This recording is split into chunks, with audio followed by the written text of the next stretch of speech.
हाँ जी, मेरा नाम है गुरविंदर सिंह ਤੇ मैं ਅੰਬਾਲਾ ਤੋਂ ਪਿੰਡ ਕੋਲੇਵਾਲ ਤੋਂ ਬਿਲੋਂਗ ਕਰਦਾ ਹਾਂ ਤੇ ਮੈਂ ਬਹੁਤ ਹੀ ਧੰਨਵਾਦ ਕਰਾਂਗਾ ਸੀਬਰਡ ਦਾ ਜਿਨੇ ਮੇਰਾ ਵਿਦਿਨ 35 ਦਿਨਾਂ ਦੇ ਅੰਦਰ ਮੇਰਾ ਵੀਜ਼ਾ ਆ ਚੁੱਕਿਆ ਹੈ ਤੇ ਮੈਨੂੰ ਸੀਬਰਡ ਬਾਰੇ ਮੇਰੇ ਦੋਸਤ ਨੂੰ ਪਤਾ ਲੱਗਿਆ ਸੀ ਤੇ ਮੈਂ ਆਪਣੀ ਇਹਨਾਂ ਦੀ ਐਡ ਵੀ ਦੇਖੀ ਸੀਬਰਡ ਦੀ ਕਿ ਇਹ ਯੂਕੇ 'ਚ ਐਕਸਪਰਟ ਨੇ ਤੇ ਮੈਂ ਬਹੁਤ ਧੰਨਵਾਦ ਕਰਦਾ ਸੀਬਰਡ ਦਾ। ਮੇਰੀ 15 ਜਨਵਰੀ ਨੂੰ ਬਾਇਓਮੈਟ੍ਰਿਕ ਹੋਈ ਸੀ ਔਰ 20 ਨੂੰ ਮੇਰਾ ਵੀਜ਼ਾ ਮੇਰੇ ਹੱਥ ਵਿੱਚ ਸੀ। ਥੈਂਕਸ ਸੀਬਰਡ। ਅੱਜ ਦਾ ਵੀਜ਼ਾ ਸਾਨੂੰ ਮਿਲਿਆ ਤੇ ਸਾਨੂੰ ਬਹੁਤ ਖੁਸ਼ੀ ਹੋਈ।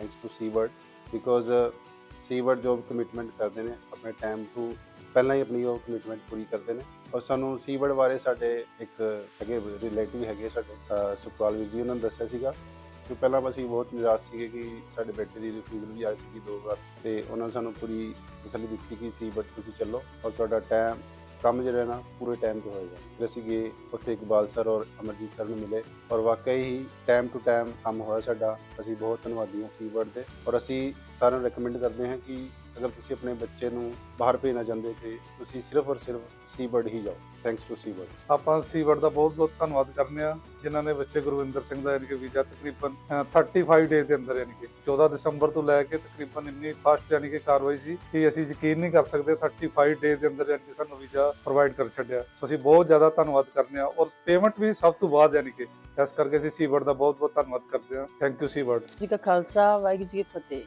मैं उस परमात्मा का शुक्रिया अदा करती हाँ जिन्होंने मेरे बच्चे की बहुत ही नेड़े होकर सुनी है ते मेरे बेटे का वीजा आ गया है 35 दिन च ਇਹਦਾ ਵੀਜ਼ਾ ਆਇਆ ਸੀ। ਸਾਰੇ ਬਹੁਤ ਖੁਸ਼ ਹਾਂ। ਵਾਹਿਗੁਰੂ ਨੇ ਚੜ੍ਹਦੀ ਕਲਾ ਚ ਰੱਖਣ ਸੀਬਰਡ ਨੂੰ ਵੀ ਇਹਨਾਂ ਨੇ ਥੈਂਕ ਯੂ। ਭਰਾ ਦਾ ਗਿਆ ਵੀਜ਼ਾ ਹੁਣ ਮੈਨੂੰ ਬੜੀ ਖੁਸ਼ੀ ਹੈ ਕਿ ਮੇਰੇ ਲਈ ਰਾਹ ਖੁੱਲ ਗਏ ਨੇ। ਹੁਣ ਮੈਂ ਵੀ ਸੀਬਰਡ ਕੋਲ ਜਾਵਾਂਗਾ ਔਰ ਮੇਰਾ ਭਰਾ ਮੇਰੀ ਵੇਟ ਕਰੇਗਾ, ਮੇਰਾ ਇੰਤਜ਼ਾਰ ਕਰੇਗਾ, ਮੇਰਾ ਸਵਾਗਤ ਕਰੇਗਾ ਉੱਥੇ।